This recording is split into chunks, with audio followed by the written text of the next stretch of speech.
Muy bien, voy a hacer un resumen breve de lo que estuvimos viendo estos días.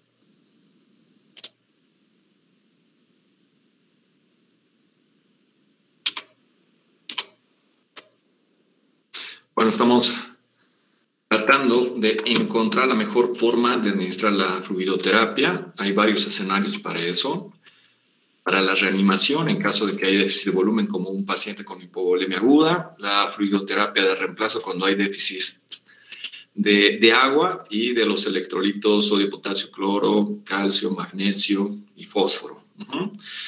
Fluidoterapia de mantenimiento cuando el paciente está con restricción de la vía oral por diferentes situaciones quirúrgicas y hay que cubrir las necesidades diarias del agua y de los electrolitos. Y siempre hay que tener en cuenta que en varias medicaciones se agrega un extra de volumen, que también debemos calcularlo. Recordemos que las soluciones son drogas, tiene sus dosis, sus duraciones, recomendaciones de desescalación y se va a utilizar en diferentes situaciones clínicas como en quemados, en enfermos renales crónicos, en hepatópatas, cardiópatas, en shocks de diferente tipo, en diabéticos y va a depender también mucho de la edad, inclusive del género, ¿sí? Lo más importante es evitar diferentes lesiones a órganos blandos como el riñón, el pulmón, disminuir siempre el edema porque desfavorece la cicatrización, la sobrecarga cardíaca, hay que evitarla, y creación de terceros espacios. En la fluidoterapia de reanimación, recuerden el mnemotécnico ROSE, que es ROSE en inglés, R de resucitación, O de optimización, S de estabilización y E de evacuación o recuperación, ¿sí? Entonces, en cada una de estas fases hay diferente cantidad de volumen que se administra al paciente. En si ven, de reanimación es en minutos. Eso va al paciente a reponer la volemia efectiva para que haya una perfusión tisular. Luego, en la optimización es disminuir la sobrecarga hídrica, inclusive monitorizando los desequilibrios hidroelectrolíticos que pueden haber por haber administrado muchos hemoderivados, ¿sí? Van a ver que en el transcurso de su formación que un problema importante de la politransfusión es la hipercalemia, ¿sí?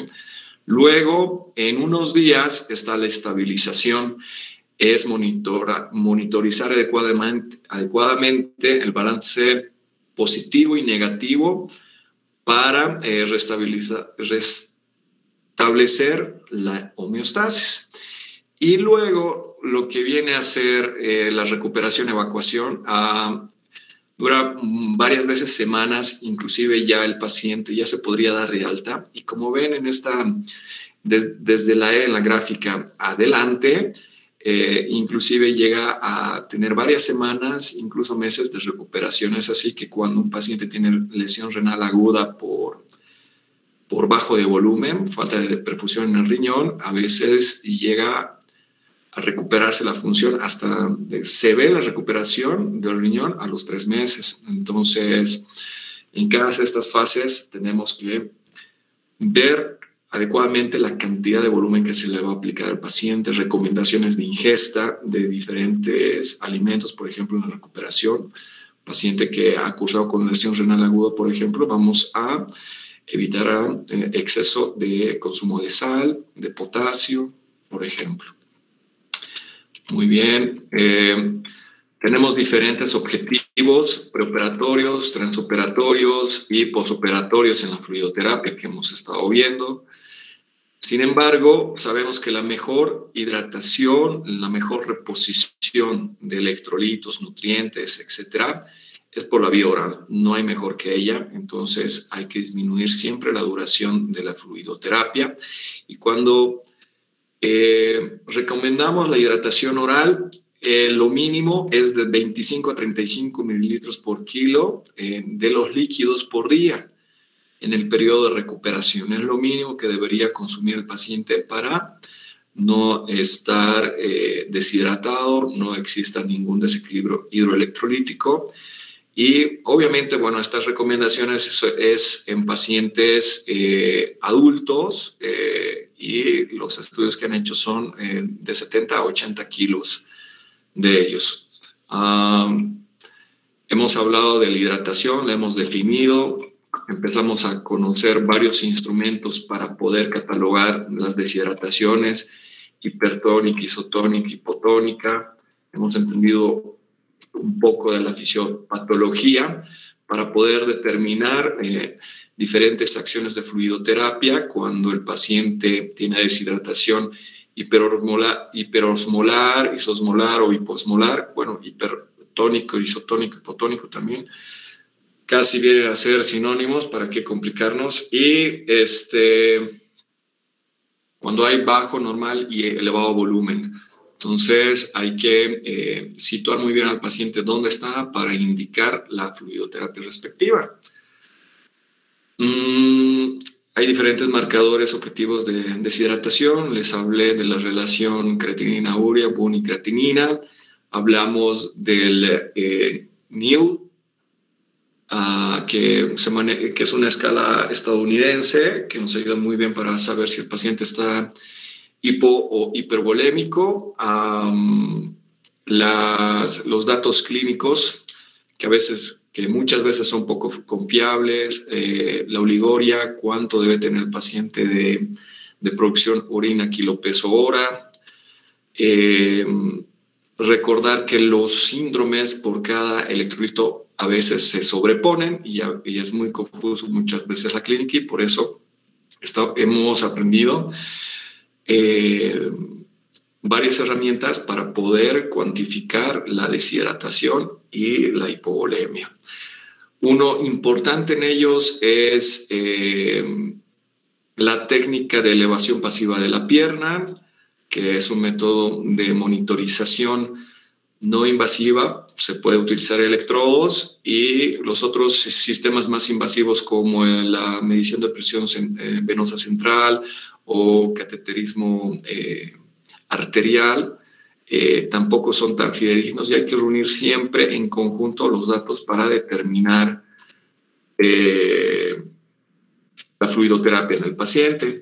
Hay varios aspectos muy objetivos de la evaluación de elevación pasiva de pierna que hemos hablado, y poco a poco hemos empezado a entender la importancia de una fluidoterapia adecuada, individualizada,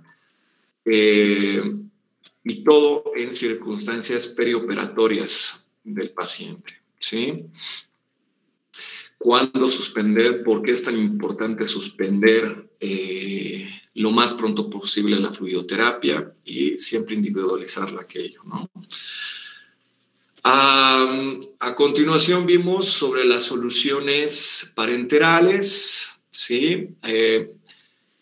Describí que las soluciones balanceadas con estas definiciones son las más indicadas para no alterar mucho el medio interno hidroelectrolítico del paciente. He recomendado mucho que la solución fisiológica muy comúnmente etiquetada, ¿no?, como fisiológica, no es tanto así. Es una solución salina nada más, que tiene sodio y cloro al 0.9%. No tiene nada que ver que sea fisiológica. Es una de las soluciones que producen mucha iatrogenia. Entonces, descarten el llamado de esa solución como fisiológica. ¿Sí? Empezamos a ver los diferentes tipos de soluciones. Los cristaloides es a los que nos hemos enfocado. Hablé un poco de la albúmina, los coloides que están en desuso y no tienen ninguna indicación actual al momento. Y no sé si tienen alguna duda o pregunta para continuar. Bueno, Entonces, de todas las soluciones, vamos a hablar de las más comunes. Aquí está la dextrosa al 5%, está la solución salina al 0,9%, está la solución glucosalina, que tiene la dextrosa al 5%, y aumentan el porcentaje del sodio y el cloro al 0,9%. El Ringer lactato. ¿Por qué me voy a centrar en esto? Porque son las que tenemos a disposición en Bolivia. Ajá. Bueno, entonces, entendamos primero que dependiendo del tipo de solución, la distribución en el medio intravascular, intracelular y extracelular va a variar demasiado. Miren, la solución de dextrosa al 5%, comparando a la solución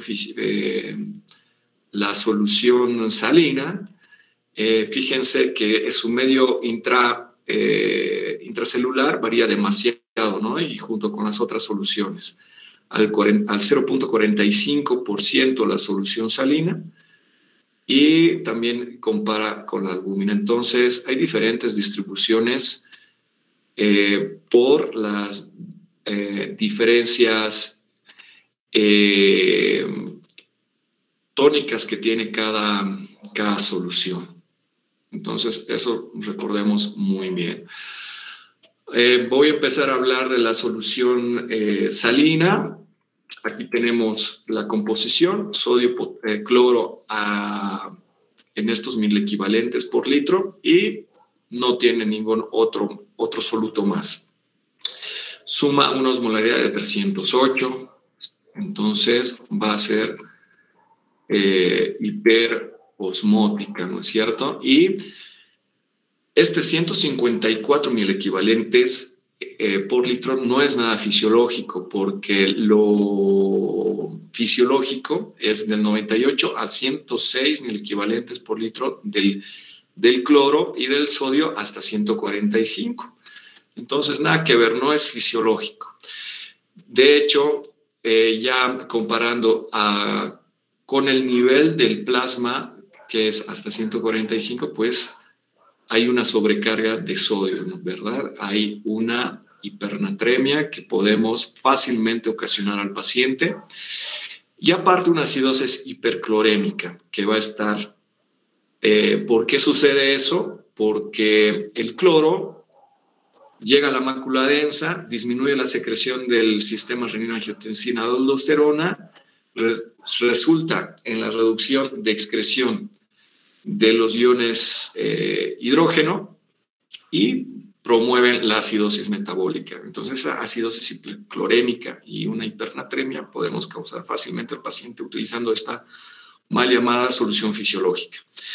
Y esta acidosis hiperclorémica está ligada a lesiones renales agudas, deteriora la función inmunológica y promueve una deficiencia en la coagulación. Tenemos que tener en cuenta que muchas veces hay situaciones donde el paciente es hipoproteico, o hay dislipidemias, hipertrigliceridemias. Todo ese desbalance puede tomarse en cuenta un 7%, y habría que calcular una concentración efectiva del sodio restando este 7%. Bueno, recuerden que en la anterior clase les dije que tengan muy presente el SID, que es la variación fuerte de iones. ¿Qué quiere decir esto? O sea, que está muy ligada a la brecha aniónica de un medio líquido. Entonces, si tenemos una diferencia mayor entre aniones y cationes, puede haber un buffer mucho más efectivo y de largo plazo. Pero si no hay este SID, o sea, no hay mucha diferencia, es muy fácilmente producir una acidosis o una alcalosis, porque no tenemos aniones que compensen el desequilibrio iónico. Entonces, fíjense, aquí en aquí está. La solución mal llamada fisiológica tiene 0 de SID. O sea que fácilmente podemos producir una acidosis y en este caso hiperclorémica, ¿no ve? Porque tiene 0. En cambio, las soluciones balanceadas, el CIT es bastante amplio, si se fijan, ¿no? El Ringer lactato 28, el Harman 29, ¿sí? Entre los más comunes. Los demás tienen más uso en Estados Unidos, ¿no? Y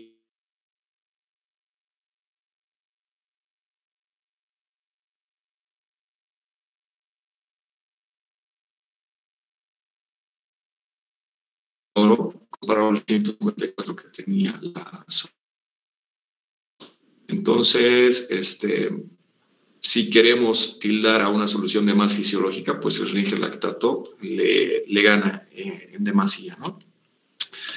Bueno, ¿qué más? Estamos hablando de la solución salina. Y pues la industria nos empieza también a constituir un factor de riesgo, ¿no? Aquí en INTI busqué, la llaman fisiológico isotónica a la solución salina. Entonces, tachemos de una vez esta definición, por favor, por todas las detalles que les estoy comentando. Ahora, ¿cómo vamos a usar la solución salina? Hay que tener muy presente diferentes complicaciones que podemos determinar. Si hacemos una infusión de 2 litros durante 1 hora, por ejemplo, disminuye significativamente la velocidad del flujo arterial renal, disminuye la perfusión tisular, cortical, la filtración. Es por eso que para una fluidoterapia de reanimación, la más indicada es la solución Ringer lactato. La solución salina podría ser tal vez como una segunda opción en pacientes que tengan un desbalance o sea, una hipovolemia junto con condiciones clínicas que favorezcan una hiponatremia, ¿no es cierto? Y ahí podríamos reponer el sodio más el volumen. Ahora, la hipercloremia altera la retroalimentación tubuloglomerular y miren, 2 litros durante 1 hora fácilmente podemos ocasionar estos problemas. Y si bien esta solución no tiene nada de hidrogeniones o bicarbonato, por tener un CIT de 0, va a constituir una acidez de 5.6 en 1 litro de sangre. Entonces, cuanto más volumen administremos al paciente, vamos a aumentar más el riesgo de esta acidosis metabólica. Y además, junto con la cantidad que se está dando de sodio, decrece la absorción de bicarbonato por la compensación fisiológica para poder eliminar más sodio. El riñón se da cuenta que hay mucho sodio y por su fisiología hace que bote también el bicarbonato. Reduce la excreción urinaria, incrementa la acumulación extravascular en comparación de las soluciones balanceadas, el Ringer lactato, ¿no ve? También se ha visto en ensayos clínicos, en estudios muy importantes, como el SMART y el SALT-ET, que una media de 1 litro desde la admisión hasta los 30 días administrando este tipo de solución o hasta el alta, aumenta la incidencia de eventos adversos en el riñón. Entonces, todas estas características hacen de que esta solución salina la utilicemos en una hiponatremia hipovolémica o en una alcalosis metabólica clorémica. Ahora el asunto es, pues, terminar de diagnosticar estas situaciones, ¿cierto? Eso lo van a aprender durante su carrera médica, cuando estén en medicina interna y demás. Pero ya tienen que empezar a situar las soluciones en que entonces se pueden utilizar, ¿no? Entonces, nuevamente aquí recordamos, solamente tiene sodio y cloro, y lo demás no tiene, ¿no? No tiene potasio, calcio, lactato ni glucosa.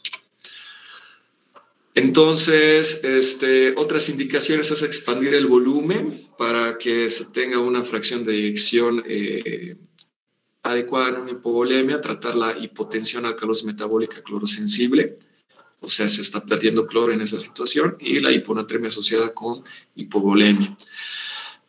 También está indicada en situaciones con hipercalemia, bueno para de reanimación, como también en sepsis, consecuencias dependientes de alto volumen administrado.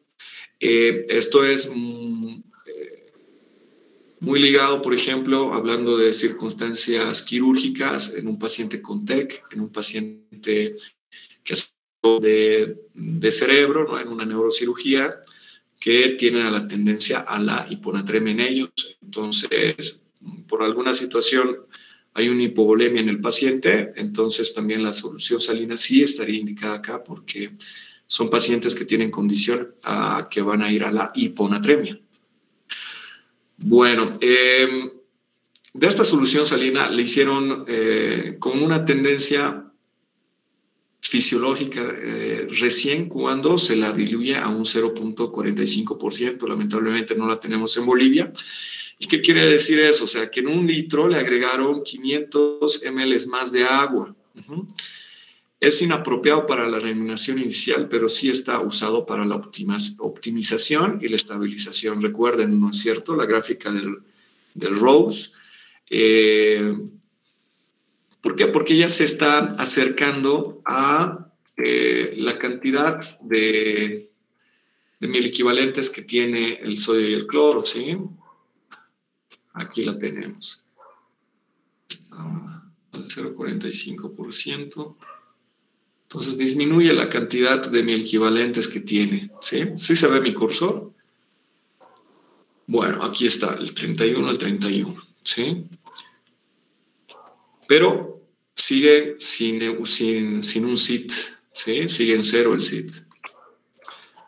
Bueno, esta solución sirve para el manejo de hipernatremia.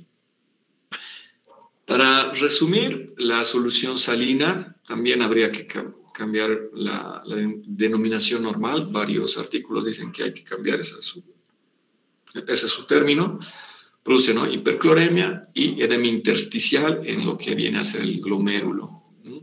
Y aumenta también el riesgo de daño en el glucocálix, que les expliqué, bueno, en la anterior clase, el glucocálix muy relacionado a mantener la impermeabilidad de las proteínas vasculares, ¿no es cierto? Mantiene la presión oncótica. Entonces, el sodio y el cloro, que están en equivalentes aumentados en el torrente sanguíneo, dañarían el glucocálix utilizando la solución salina. Entonces, todo esto disminuye la filtración glomerular, disminuye la excreción de iones hidrógeno y todos los problemas más clínicos que van a ser edema periférico, ascitis, síndrome compartimentales, si es una cirugía abdominal intraperitoneal podría ser, disfunciones gastrointestinales que hablamos también en la anterior clase y edemas esplácnicos. Ahora, el Ringer lactato es parte de una solución balanceada, ¿sí?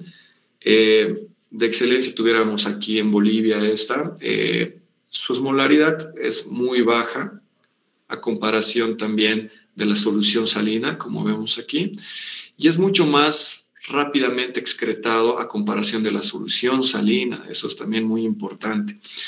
Además vemos de que, aparte de que tiene sodio y cloro, tiene potasio, tiene calcio, tiene lactato, no tiene glucosa. Entonces, el lactato es un componente de tampón. Cuando hay acidosis, mayores iones hidrógeno, se va a unir al lactato, va a neutralizar más una acidosis. Es un lactato de sodio, no tiene nada que ver con el ácido láctico, no es un remanente o es un metabolito en este caso, ¿sí? De la acidosis o de la que mucho hemos escuchado en el metabolismo anaeróbico. Esto es un lactato de sodio, es un tampón, y que luego, por el hígado, va a ser metabolizado a bicarbonato. Entonces, inclusive cuando es metabolizado, mantiene esta facultad de tampón. Ahora bien, también por esa cualidad tiene el riesgo de una alcalosis metabólica. Es muy muy apropiada, es de indicación inicial para la reanimación y de elección en pacientes quirúrgicos preoperatorio y posoperatorio, ¿sí? En las primeras 12 horas. Y luego, pues ya en el periodo de estabilización podríamos utilizar otras soluciones o incentivar a la dieta oral. Traumatizados muy ideal en quemados y en la cetoacidosis diabética. Es mucho menos agresiva en los pacientes que son enfermos renales crónicos, porque no va a afectar toda esa fisiopatología que hemos hablado con la solución salina. Es mucho más amigable esta solución para el organismo. La contraindicación relativa que hay que tomarlo en cuenta es en los hepatópatas. Habría que ver qué tan efectiva es su función del hígado, porque pues se va a desdoblar, va a estar metabolizado a bicarbonato, y si no lo metaboliza el hígado, vamos a predisponer a la alcalosis metabólica. Tenemos que tener mucho cuidado en pacientes que pueden desarrollar el SIAD, que es el síndrome de... es el síndrome que no excreta adecuadamente la hormona antidiurética. Entonces va a haber mayor retención de agua, va a favorecer una hiponatremia. Y hay varias situaciones postquirúrgicas o del entorno quirúrgico que pueden desarrollar un SIAD. El TEC, una neurocirugía, hay neurotumores, la meningitis, la encefalitis, que fácilmente llegamos a operar este tipo de pacientes y, bueno, como se ve tan inocuo, por decirlo así, al Ringer lactato, pues lo utilizamos y más podríamos sobrellevarlo a mayor hiponatremia al paciente. Entonces hay que tener mucho en cuenta este entorno clínico. Y en estos entornos clínicos es más indicado la solución salina. Cuidado con la hipercalemia. Tiene potasio esta solución, entonces hay que tener mucho cuidado, cuantificar siempre los electrolitos séricos y, bueno, sería más de elección también en un entorno hipocalémico. Contiene calcio, llega a tener requerimientos mínimos para mantener los niveles homeostáticos del calcio, pero hay que tener mucho cuidado de no utilizar esta solución con bicarbonato extra, porque puede precipitarse y formarse una sal insoluble y eso circular en la sangre del paciente. Induce formaciones de coágulo también cuando se utiliza hemocomponentes al mismo tiempo, porque los hemoderivados tienen citrato. Es decir, de que si agregamos una vía en común o tal vez en la vía central, ¿sí? Y pasamos el Ringer lactato junto con hemoderivados, vamos a causar este problema, ¿no? Formarse un coágulo y formar tromboembolismos muy peligrosos en el paciente. Ahora, hay otro tipo de Ringer que utiliza el buffer, el acetato, ¿no? El tampón, el acetato, ya no el lactato. Y no lo tenemos tampoco en Bolivia y vemos que los cambios pues son mínimos, vienen a ser casi lo mismo.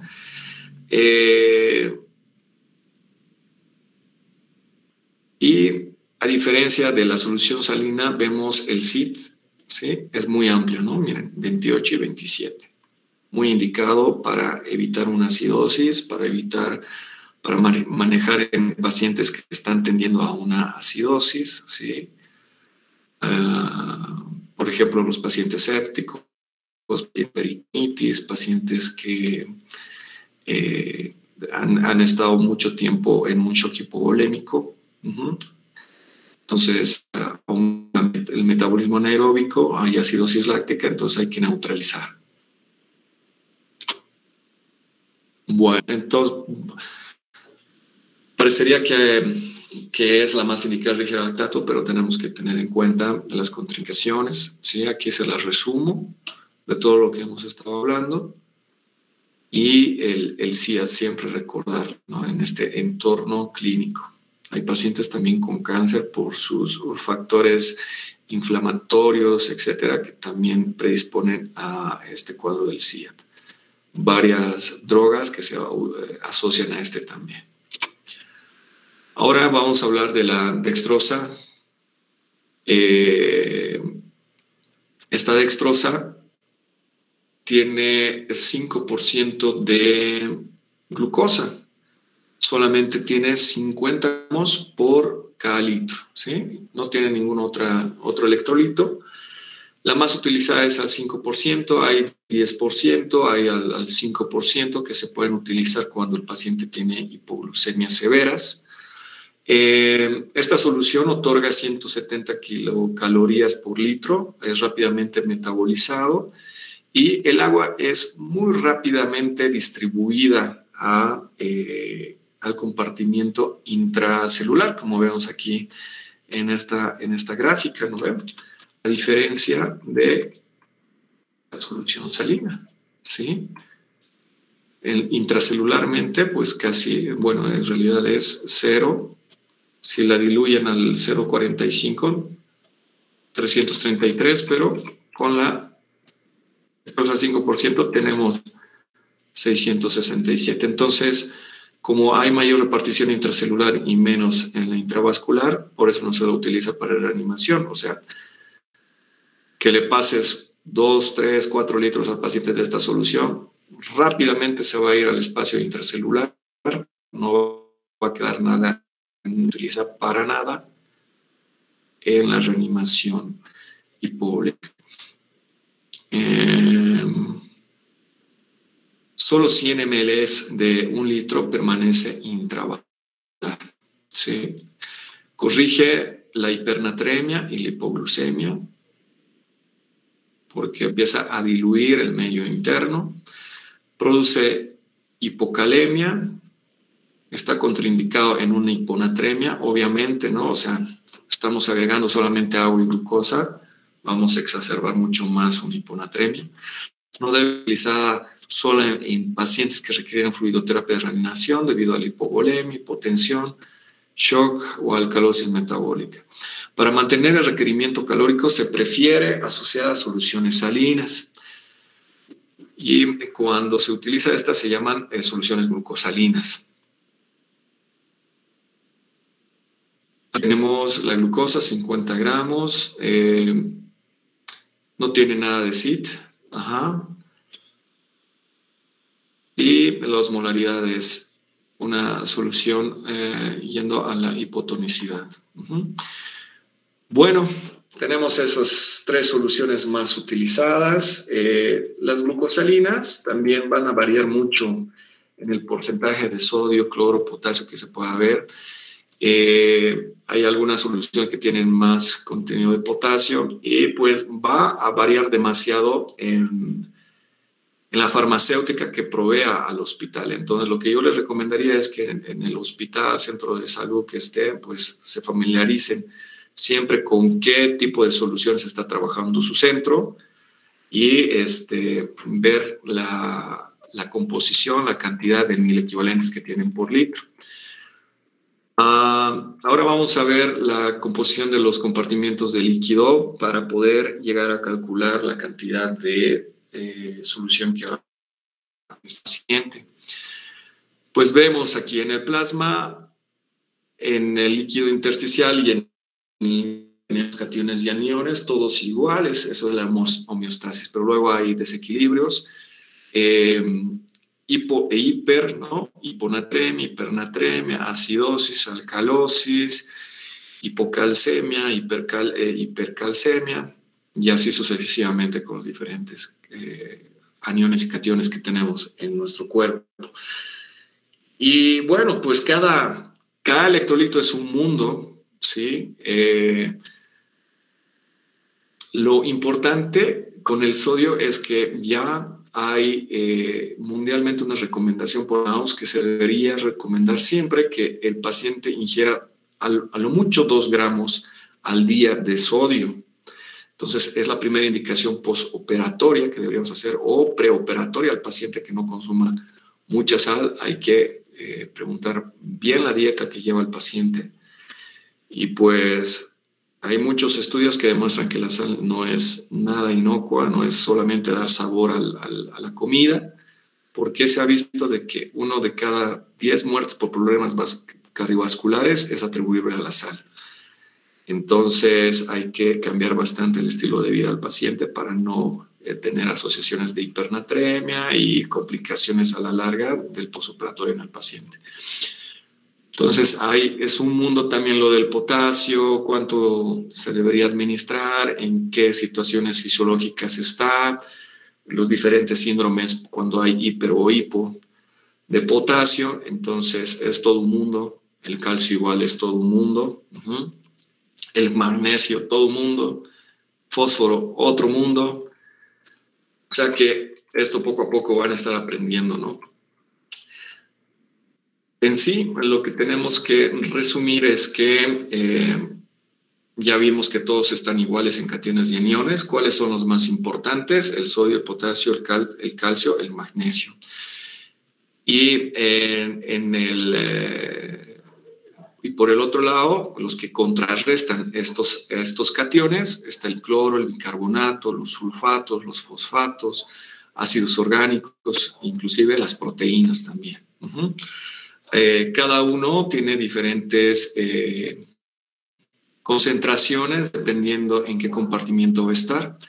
Y lo importante a tomar en cuenta es la brecha aniónica, el anion gap, ¿no? que se calcula la diferencia de la suma del sodio y el potasio menos el cloro, porque esto se los toma porque son los más significativos y lo han aprendido eso en fisiología. Ahora, ¿qué sucede con el magnesio, calcio y fósforo? Miren, generalmente no es necesario reponer al paciente cuando está en las 48 horas posoperatorias. Pero cada vez que se prolongue la fluidoterapia, se administre más volumen, entonces sí va a ser necesario reemplazar los niveles de estos cationes. Por eso mismo hay que siempre tender a la suspensión de la fluidoterapia cuando ya no sea necesaria e incentivar la dieta oral. Para poder calcular los déficits de volumen, de electrolitos, tenemos que tener en cuenta las pérdidas fisiológicas que tiene uno o los líquidos que podría ingerir o administrarse en el paciente. Entonces, en general, lo que han visto varios artículos científicos es que los líquidos orales tienden a un volumen diario que consume de 800 a 1500 ml, ¿no? Y máximo consumen 1500 por hora porque el mismo cuerpo, como siente esa hemodilución, ya evita consumir más líquido. En los alimentos sólidos en promedio se está adquiriendo un agua extra de 500 a 700 y hasta un máximo de 1500. Hay que tener en cuenta los agregados insensibles de agua por la misma oxidación. Sabemos que por cada kilocaloría se produce agua y ATP, ¿no es cierto? Entonces, ese agua excedente diariamente hay 500 ml y un máximo de 800. Pérdidas insensibles van a ser el intestinal, el sudor por pulmones y piel. La orina va a ser mejor cuantificada, ¿sí? Pero estas pérdidas insensibles, a continuación vamos a calcularlas y a tomarlas en cuenta. La orina en sí llega a poderse producir 800 a 1500 ml diariamente, mínimamente 300 cc y un máximo de 1400. Nuevamente recalco, es un paciente adulto de unos 70 kilos y menor a 65 años.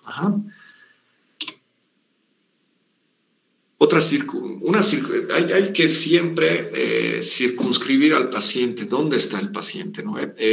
Cuanto más tiempo operatorio tenga el paciente, va a haber mayor pérdida de líquido. ¿Por qué? Porque hay una perspiración insensible, hay cambios térmicos, el paciente siempre va a tender a la hipotermia cuando están anestesiados. Por eso los anestesiólogos son muy quisquillosos a mantener una temperatura adecuada del quirófano, los mantienen, inclusive hay mantas térmicas ya que se pueden utilizar en cirugías de larga duración. Entonces, debemos tener en cuenta esto, ¿no? Y más aún si hay una cirugía mayor abdominal, o sea, tenemos todo el abdomen abierto, hay mayor pérdida de agua que se ha llegado a calcular que es de 0,5 a 1 mililitro por kilo hora. Y cuando el paciente está hipertérmico, ¿no? Por una complicación infecciosa posoperatoria, por ejemplo, la cantidad de tiempo que esté el paciente hipertérmico va a aumentar la pérdida de líquido, ¿no? Entonces, el aumento de pérdida hasta 1 litro por hora cuando está hipertérmico el paciente. Ahora, las otras pérdidas insensibles que no notamos son las gastrointestinales y son de un volumen bastante significativo. Miren, el estómago a 2.000 en 24 horas, el delgado hasta 3.000, el ilio, el páncreas, la bilis, la diarrea, ¿no? Cuando hay un entorno patológico, miren qué tantos se altera toda esta excreción, y no solamente se va agua, sino también electrolitos, ¿sí? Entonces, cada componente gastrointestinal tiene sus diferentes composiciones, hay diferentes entidades que nos van a aumentar la pérdida de ellos, por ejemplo, en una gastrostomía, por ejemplo, en una fístula enterocutánea, en las derivaciones entéricas, ¿no? Diferentes cirugías en Die de Rux, por ejemplo, en Billroth, lo demás que han estado viendo durante todo este año, en páncreas, ¿no? Por cuando hay una pancreatitis, cuando se hacen derivaciones por un CA de cabeza de páncreas, ¿no? Por ejemplo, cuando se hace no me acuerdo ahorita el nombre de la cirugía. Es una cirugía grande donde se deriva todo el sistema biliopancreático. En el colon también, cuando se hacen resecciones también grandes de intestino, por ejemplo, los dolicomegacolos, muy común por los enfermos de Chagas, y así sucesivamente. Entonces, tienen que tomar en cuenta el entorno clínico del paciente y cuantificar estas pérdidas. Y otras pérdidas patológicas comunes, pues, son la sonda nasogástrica. Cuando el paciente tiene sonda nasogástrica, se está perdiendo mayor volumen y mayor potasio, por ejemplo, cuando hay vómitos, diarreas, lesiones de tejidos blandos, quemaduras, y los procesos abdominales, ¿no? Como peritonitis, obstrucciones intestinales, intervenciones quirúrgicas prolongadas, y hay un exceso de volumen cuando no calculamos adecuadamente, lo llevamos a la iatrogenia y llevamos a una disfunción renal, insuficiencia cardíaca congestiva, cirrosis, y empezamos un círculo vicioso. Entonces, para todo ello tenemos que hacer el cálculo del balance hídrico diario. En esto nos ayuda mucho la enfermería, lo registra, pero ellos no calculan las pérdidas insensibles. Nosotros tenemos que hacer, ellas lo que cuantifican, lo que ellas pueden manejar. Te van a decir cuánto vomitó el paciente, cuánta diarrea ha tenido, cuánto ha tomado, cuántas soluciones le ha puesto, ¿no? Y cuánto orinó el paciente. Pero ya las insensibles nosotros tenemos que tomarlas en cuenta. Entonces hay un balance positivo cuando el paciente gana líquido, es decir, no está orinando, o sea, lo ingerido y lo administrado es mayor que lo eliminado, y un balance negativo cuando el paciente pierde líquido. En los líquidos administrados te va a decir, ¿no?, cuánto ha tomado, cuánto se ha dado de solución, y hay que tener siempre en cuenta el agua endógena por el metabolismo que les dije, y pues podemos dar un promedio en un paciente de 200 ml, ¿no? Hablando de una situación pasiva que tiene el paciente, ¿no? si no tiene catabolismo ni anabolismo, o sea, está en un posoperatorio inmediato no patológico, ¿sí? Luego, líquidos eliminados. Aquí tenemos que calcular las pérdidas insensibles, las pérdidas insensibles y las pérdidas patológicas. Ahí lo resumimos todo. Entonces, hay muchas formas de cuantificar los requerimientos basales por día en un paciente de todos estos electrolitos. Los más importantes: sodio, potasio, la glucosa. Ajá. Puede hacerse por gramos por diarios, se puede hacer por milimoles por kilogramo, se puede hacer por mil equivalentes por superficie corporal. Hay muchas maneras, pero a continuación les voy a dar datos más prácticos para que no haya mucha confusión. Lo importante es que lo recomendado en paciente que tiene un postoperatorio no patológico es iniciar la reposición de fluidos a 0,7 a 1 ml kilo hora. Algunos, bueno, ya aumenta algunos datos, por ejemplo, el tiempo prolongado de cirugía, una cirugía laparoscópica, etcétera. Se podría aumentar este volumen de 1 a 3 ml. Los volúmenes bajos, de 22 ml por kilo, entonces la capacidad funcional residual pulmonar está reduciéndose y también la perfusión renal. ¿Por qué? Porque empieza a haber igual edema en los espacios alveolares, que no lo vamos a constatar con una radiografía ni ninguna tomografía, porque desarrollar todavía a nivel microscópico, y pues miren, reduce bastante drástico esta capacidad pulmonar del 10%, en la capacidad funcional residual, y en la capacidad de difusión de gases está reducida al 6%. La fluidoterapia adicional, sí hay evidencia de hipovolemia, hay que seguir instaurando. No se olviden de la gráfica del Rose, el registro diario del balance hídrico, objetivo mantener el peso preoperatorio. Es un signo vital el manejo del peso.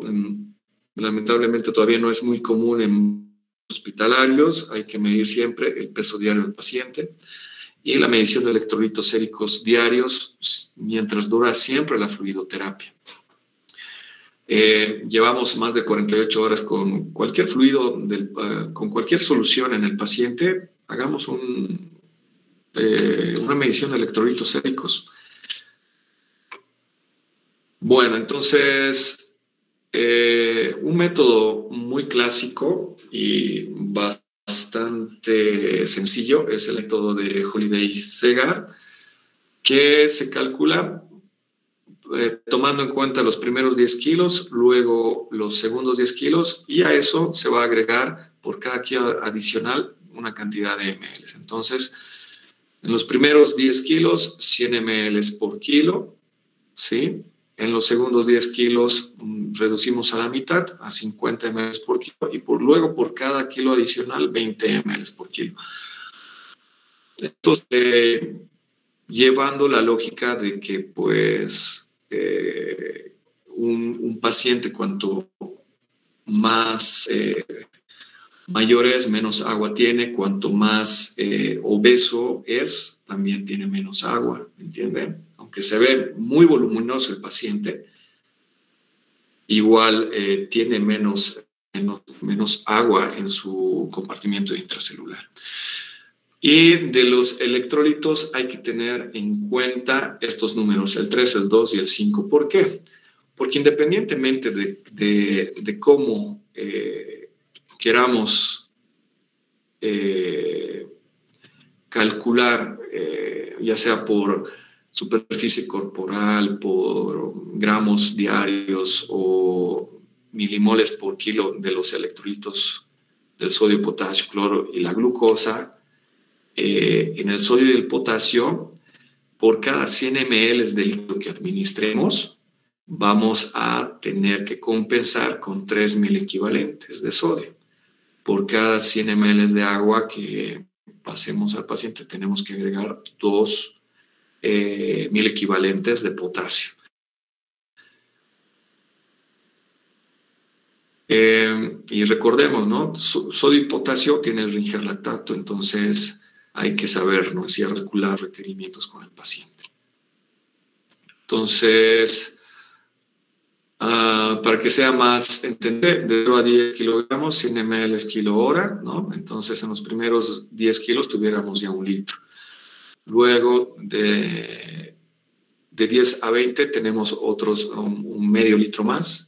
Y cuando ya pasan los 20 kilogramos por cada kilo, vamos a agregar 20 ml. Por ejemplo, el paciente de 45 kilogramos, las soluciones de mantenimiento, eso es importante, ¿no? Estoy hablando ya de una fluidoterapia de mantenimiento en un paciente posoperatorio, por ejemplo, sin patología. Y entonces tenemos 1500 en los primeros 20 kilogramos y luego se agregan por los 20 kilos extra, 25 más y se calcula 500. Entonces, en un paciente de 45 kilos, tu requerimiento basal sería de 2000 mililitros, ¿sí? Y eso hay que calcular el sodio y el potasio, siendo los electrolitos más importantes, ¿no ven? Entonces tenemos, les dije, ¿no? 3000 equivalentes por cada 100 ml de agua en el sodio y 2 en el potasio, por la cantidad de peso que tiene el paciente, por la cantidad de mililitros que se va a pasar al paciente, ¿no? En este caso 18, se está agregando 1800 ml, o sea, 18, 100 ml, ¿no? Por decirlo así. Entonces, 18 por 3 da esta cantidad, 18 por 2 da esta cantidad. Entonces, esta cantidad deberíamos compensar, saber cuántos mil equivalentes tiene la solución que estamos pasando y calcular esto, ¿sí? Y nuevamente en esta fluidoterapia de mantenimiento, si nos sobrepasamos más de las 48 horas, tomemos en cuenta siempre realizar la medición de electrolitos séricos. No tarda demasiado, en 20 minutos lo tenemos. Son medidos, hay que tener muy en cuenta de que hay dos formas de saber las concentraciones de los electrolitos. Una es por la del electrodo de ion específico, que te lo da con una potenciometría, y la otra es también por gasometría, pero la ideal, la que vamos a tomar en cuenta siempre va a ser los electrolitos séricos que nos van a pasar el laboratorio, no los resultados de la gasometría arterial, peor de la gasometría venosa, porque en los resultados sí salen los electrolitos sodio, potasio y cloro. La más ideal, la de confianza, va a ser la de electrolitos séricos medidos por potenciometría, ¿de acuerdo? Y se ha visto que también por la cantidad de proteínas que uno tiene puede variar la cantidad de milimoles por litro que tienen los electrolitos. Entonces también va a variar la concentración en pacientes hipoproteicos, o sea, tienen un catabolismo alto, muy probablemente va a requerir también más requerimiento de sodio, potasio, cloro para compensar la osmolaridad de la sangre. ¿Qué más? Hay que tener muy en cuenta de cómo estamos tomando la muestra para la medición de los electrolitos, ¿sí? Y en especial el potasio, porque el manejo de la muestra puede llevarnos a hemólisis, los leucocitos son muy frágiles y si está asociado a una trombocitopenia más, hay aumento de la cantidad de potasio que tenemos en la muestra, en el tubo, ¿no? Y por eso también los laboratorios recomiendan de que sean transportados los tubitos en unas cajas, ¿no? Adecuadas para cada tubo, no hay que llevar en el bolsillo. Es muy común ver a los internos, ¿no? Por cumplir los requerimientos de solicitudes de laboratorio, pues un montón de muestras se llevan en el bolsillo y pues, ¿no? Pues por cada movimiento que hacen hay un movimiento de la sangre ahí, que hay hemólisis y aumenta el potasio en la muestra y no va a demostrar el nivel que está presentando el paciente, sino ha sido un mal manejo de la muestra. Entonces tienen que tener en cuenta eso. Lo demás aquí del sodio y del cloro, pues es más que todo el manejo de laboratorio que ya no está en nuestras manos, pero con el potasio sí hay que tener en cuenta.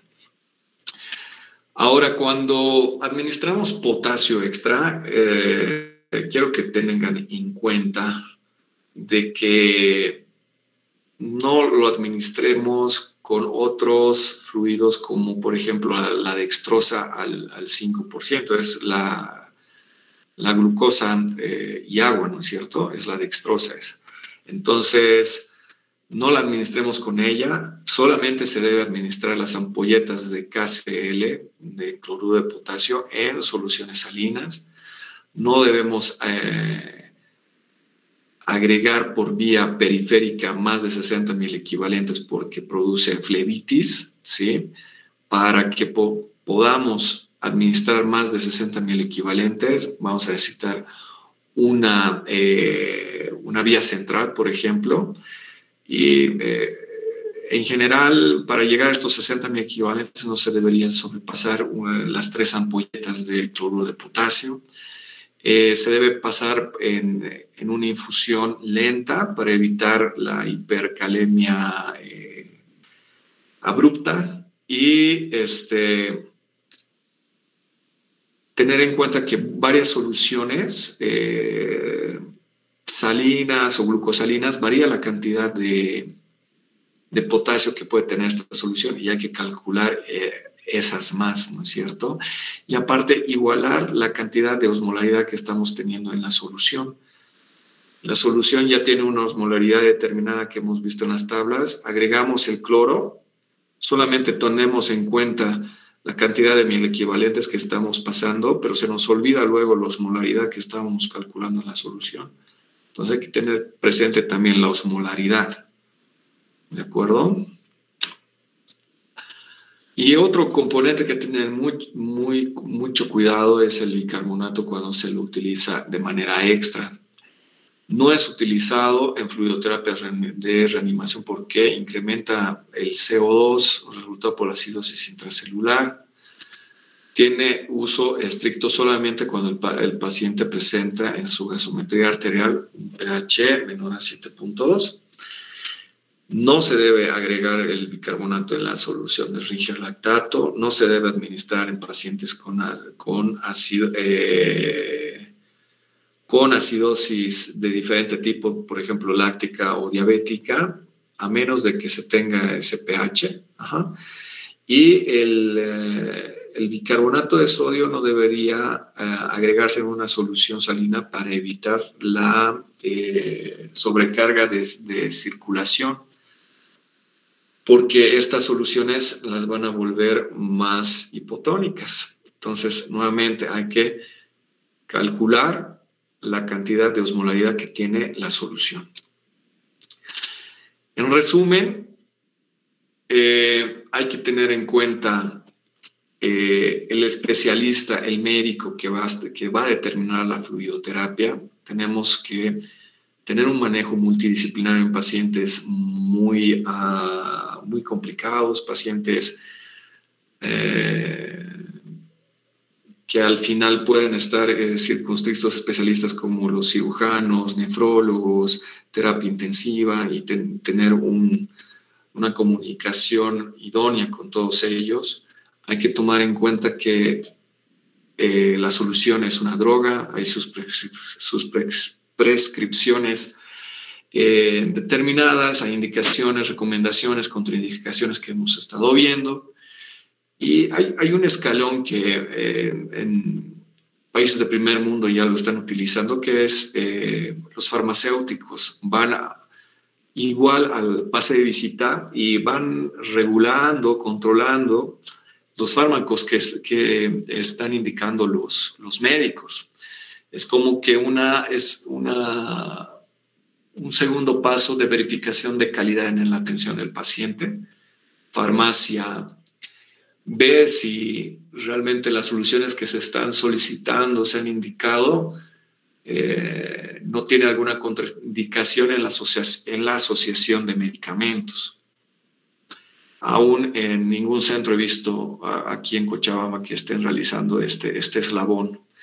Luego está la preparación, muy dependiente de enfermería. Ellas también tuvieran que saber las contraindicaciones de asociar una solución con la reposición de otra, ¿no? Como hemos estado viendo. Y el paciente, hay que identificar muy bien las situaciones clínicas del paciente, los entornos operatorios, nuevamente una cirugía abierta por apéndice o una cirugía laparoscópica por apéndice va a ser distinto el desbalance que podamos ocasionar por esa intervención, y hay que calcular respectivamente a las consideraciones que tuvimos en las anteriores diapositivas. Y tengamos en cuenta las 4 estaciones para poder dar una fluidoterapia ideal, ¿no? La evaluación del paciente, evaluar el balance de los fluidos, su peso, medir la cantidad de concentración de electrolitos en la sangre, el volumen, el estado de volumen que tiene el paciente, si es euvolémico, hipovolémico, hipervolémico, que es muy distinto a un paciente que tiene deshidratación, ya sea hipotónica, hipertónica. Es muy distinto. Espero que hayan comprendido, ¿no?, en la anterior clase esas definiciones.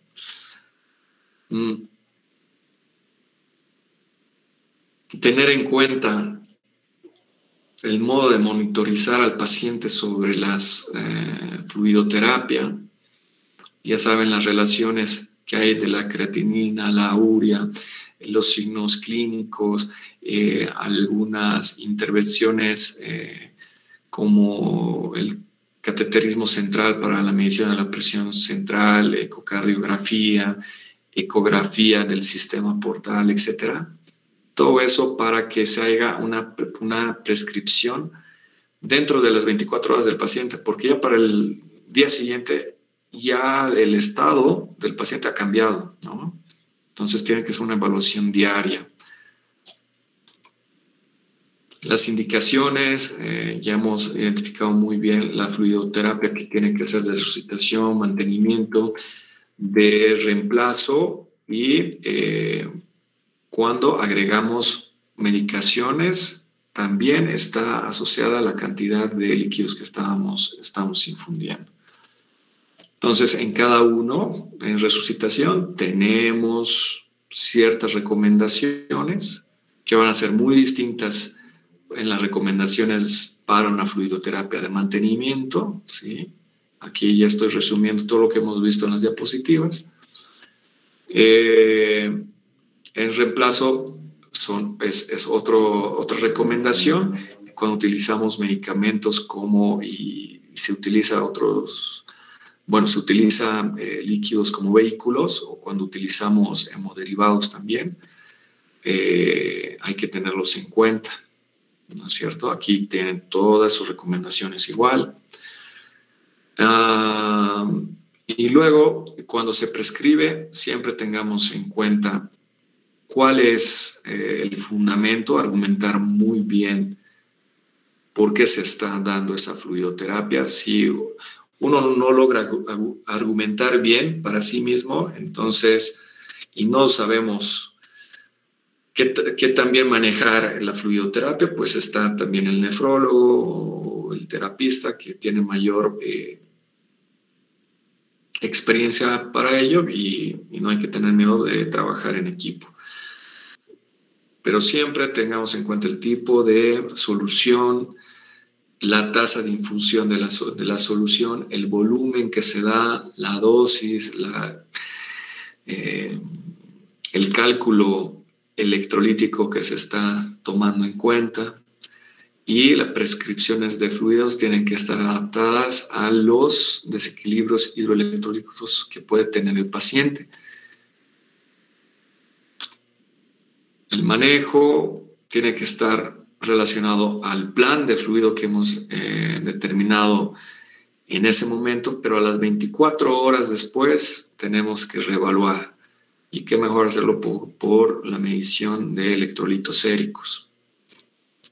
Siempre ir a un cambio dietético rápido, pero también en base a la monitorización evolutiva del paciente. Como conclusiones, tuviéramos que la prescripción de fluidoterapia es uno de los actos médicos más comunes en los pacientes hospitalizados, pero muchos de los aspectos de esta práctica son sorprendentemente complejos. Ya si tiene el paciente desequilibrios de diferente índole, hiper e hipo, no duden en pedir ayuda a un especialista, ¿no? Al nefrólogo probablemente, que sea el más solicitado. Y necesita ser siempre individualizada la fluidoterapia, una monitorización estrecha, mediciones diarias de los fluidos corporales y de los electrolitos séricos cuando ésta se está instalando. ¿Tienen alguna duda, pregunta, comentario?